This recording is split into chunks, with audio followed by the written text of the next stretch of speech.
Hey guys, this is Jim Fuge, and this is guitarbyjimi.com. And in today's free lesson, I'm going to go over the lead break, the solo to Savoy Truffle by the Beatles, particularly George. I want to talk about this song because I'm telling you, man, there's a lot more tricky stuff going on in this song than I think a lot of people realize. And really, I want to show off the brilliance and genius of George Harrison. Because the guitar work on this one quick little silly solo is so has so much depth to it. It's incredible.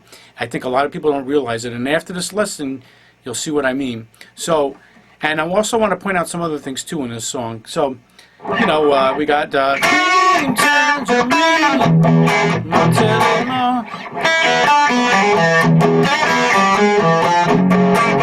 just sing with the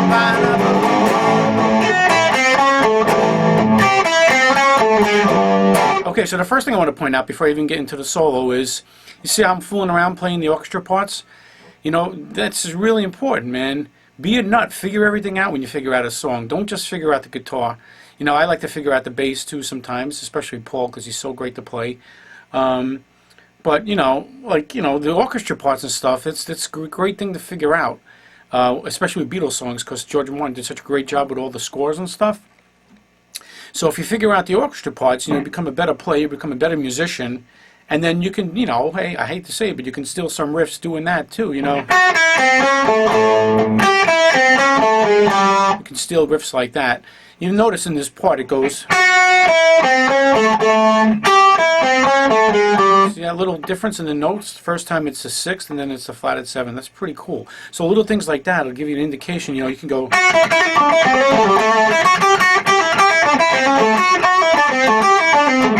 And then all of a sudden you can start making up riffs just by silly things like that, figuring out. So don't just always limit yourself to figuring out the guitar part. So let's get into it. So there's so much great stuff on this song. It's such a quick little song, but and the bass is just great too. Thank you, Paul. And then and the chords are A7 to A7, A suspended, A, and G to B, and then the bass is doing G, F sharp. So little things like that. It's good to hear. Use your ears for everything, man. Don't just limit yourself to the guitar. So, when it comes too much, you shout aloud, right? So, all right, now here's the lead break. Now, I'm telling you, this lead break is so much more complex than people realize. I don't know if complex is the word, but it's just so much more intricate than people realize what's going on. The first thing is, now, sounds like a Strat. It's probably on the bridge pickup, okay, but the attack and intensity that he's doing in this lead break, I actually think he's just using these two fingers. I don't think he's using a pick. I really don't. It sounds like he's pulling the string every time he plays it. Now, I wouldn't put it past George to do something like that. So listen, if you do it with the pick, listen. It's great.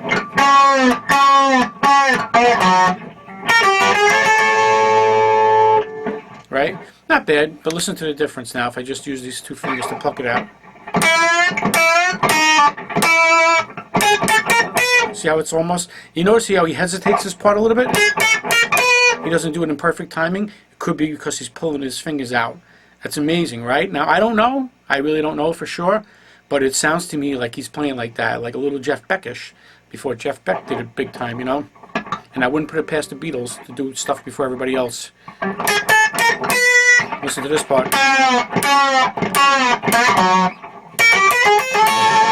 He's got that real pick it out kind of feel, which is a kind of a blues thing too. So anyway, I'll leave it up to you to decide what to do. But that's the first little trick about this solo. The second thing is, let's go over the notes. So he goes, so twice from an E to an F sharp. All right. Great best part now is after this is he goes E flat and D. Right. So like nice little choice of notes there. He could have went or something. Could have done that, but he chose E flat D. All right, the next thing about this lead break, which shows the finesse and great guitar playing by George, is that there's really kind of a ghost note in here, and it's a B note. It kind of sounds like this. Sounds like that. To my ear, it does at least. but there's no B note. So that's another thing that's on this. This is just still the first part we're getting through. So great, huh? So there's that ghost note there. Then he goes the chromatic A flat A, B flat B. Little wiggle, and then you got to accentuate those fingers. All right. Then he goes pre-bend. See, I'm saying this is a short little lead break, but a lot of finesse in the shortness of this lead break. 3 times. Then he goes, and you can get the B flat just a little bit on the way up. Sounds very Georgish. It's kind of really doing this.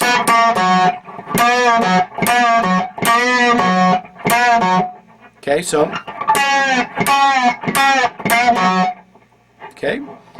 Now this part is not what everybody thinks it is. It's not this. It's not. It's really not. It's this. It's a little different. That's what I'm saying. This lead break is so not what a lot of people think it is. But instead of F sharp, he's already moved up. It's really like a different riff. Because he's ending down. He's ending on the E string, not this way. So it's not this. You know, and up in the air, ending this way. It's, he hardly gets that F sharp note in. Actually, I think he passes it. Then the last one, he gets the A and the A flat. Crazy, right? And actually, it's pretty hard to do fast. Okay.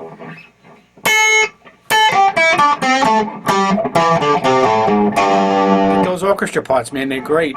George Martin. All right, here's the best part of it all. You ready for this? This is not what people think it is either. It's not this. It's not that.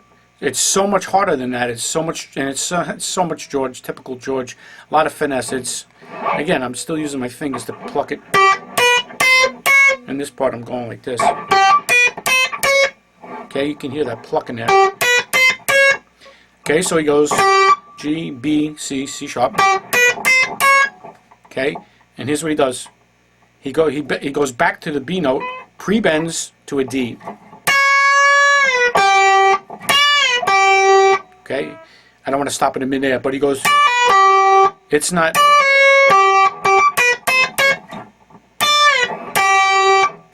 Pretty hard, huh? And then I'll go through it again slowly. Then G, then A, then B flat, then B, then it goes to E, the E at the end. Right? So what you could do is you could try it like that, or you could do it like this.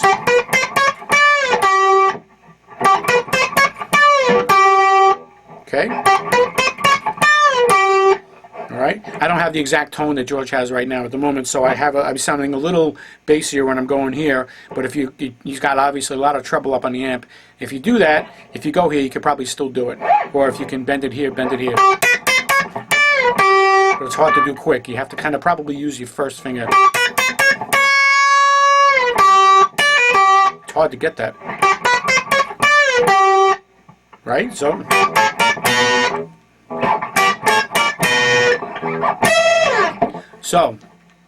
what sounds like a very simple lead break is really not. And it's got so much finesse in this one short solo that it really shows the genius of George. But you'll have to have them all out. Little James Bond. Savoy Truffle. You know that what you eat, you wrong. Sweet Alton song. What a great song. Anyway, so you shout out loud. Let's do it slow.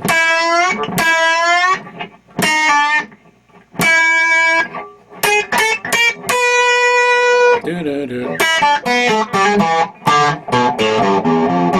Great, I love that. Pre-bend. 3 times. Okay.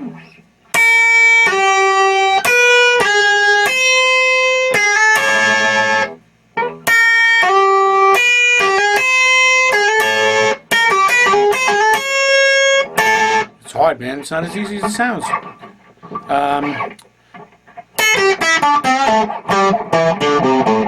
Write down the pentatonic, by the way.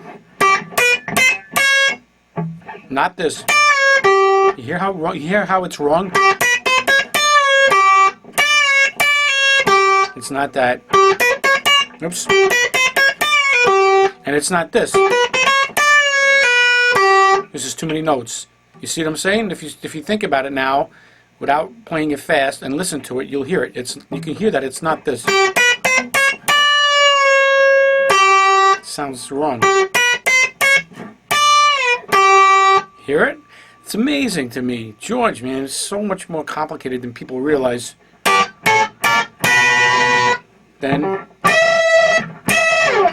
So that is Savoy Truffle. You know, again, this really the main purpose of this sleep break is I just love to share music with people. And thank you to all my subscribers, by the way. Appreciate I'm getting everybody, a lot of people all the time, and nice comments and thumbs up and all that stuff.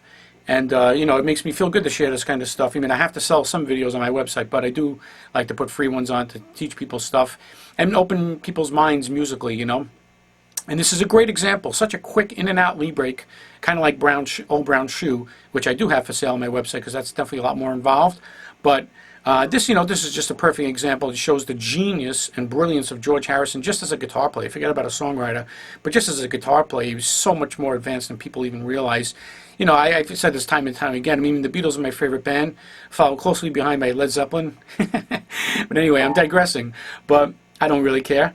But what I wanted to say was that, you know, even in 1963 when the Beatles were early in their early days, their first album and all that, he was still a great advanced guitar player for his day. And it seems to me that George, since he was such a great musician, just became better and better. It's hard to imagine, but he did. Because the reason why I say that is a lot of the stuff on the White Album is really advanced, great guitar playing. I mean, just great guitar playing by George. And this is one silly example, Savoy Truffle. All the other stuff on the White Album, this is a quick, short, like I said, in and out lead break. It sounds so easy, which is another reason why he's such a brilliant guitar player. It sounds easy, but when you really step back and try and figure it out, you realize how much depth there is to the solo. And what else? And then Abbey Road, for example, the next album after that, you know, George's guitar playing is just off the charts on Abbey Road. I mean, it's just all the little things he does on there are just so great, so advanced, so great finesse, so memorable. You know what I mean? Everybody knows all those riffs to She Came In Through the Bathroom Window because they're such great guitar riffs. They complement the song so well. That's just one example. Then there's The End, you know, by the Beatles, and well, three of them, but George's part is fantastic, you know. So like this is like an example in the White Album, it's just how much George progressed. All these little things, a lot of ghost notes, just so many little things, and these pre-bends that you don't expect. You know, and you know, the moral of this story is don't ever underestimate the Beatles or Led Zeppelin for that matter, or all those great groups in those days, Deep Purple and guys like that. But, you know, especially the Beatles and Led Zeppelin, those two really tricky bands, maybe because they're my favorite, I don't know, but they are very tricky bands, and they sound a lot, not so hard as you think, but they're even more involved. And even if you have the respect to say, hey, you know what, they're not easy guys to get down, they've still got stuff up their sleeve that you got to really sit down and listen to them, because that's the way they are, man. Like, you would take this lead right for granted and go, and not even think to pluck it, maybe, you know. And I wouldn't put it past George that he did that. I'm telling you, I think he did it. Listen to it now after you hear that. I mean, it's not just a Strat with a bridge pickup on it with a lot of treble. You can hear like a lot of attack. It really sounds actually like he's pulling the strings, not picking them. As hard as you can pick, you're picking up or down. You're not pulling out. You know, there's a difference. It sounds like he's pulling out the strings, really, to my ear. So that's the funniest thing on this, one of the funniest things about this lead break. So let's try it up to speed, you know. You shout aloud.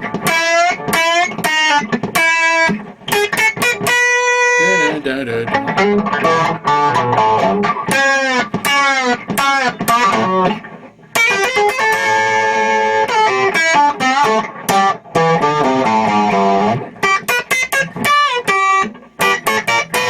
I mean, I changed fingers there, but I got it. I still have to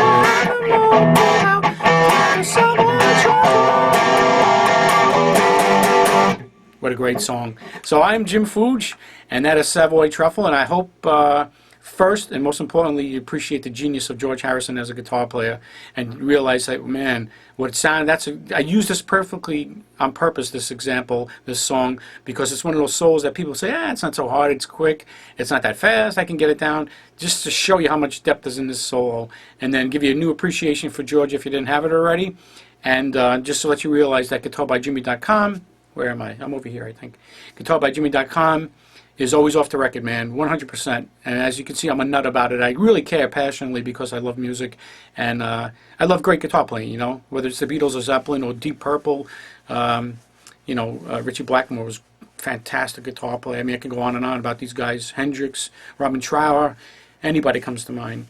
So I hope you enjoyed this free lesson today, and check out my website, tell your friends, and give me the thumbs up and all that stuff, and feel free to comment. I love to hear people's comments.